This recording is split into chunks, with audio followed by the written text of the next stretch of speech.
But this all starts with the notion that it is not racist in the slightest to suggest that law and order have to prevail and that law-abiding people should be protected in their exercise of their rights. I think you're 100% right on that, and I think although that might be an unpopular opinion, I agree with you. I think that is very important. Now, what do you do in this environment when you look at the way people distrust the police now? In particular, I mean, I've been reading stories about cops going to Five Guys burgers and they can't get served because people won't serve cops.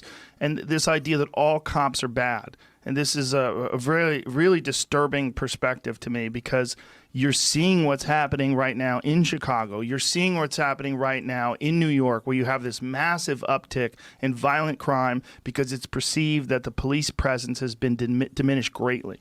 So how do you reaffirm the trust in law enforcement, and what do you do to reform law enforcement? Because clearly there are some people that are cops that should not be cops. Yes, there are a few things that you can do right off the bat and that people right, left, and center have sort of talked about.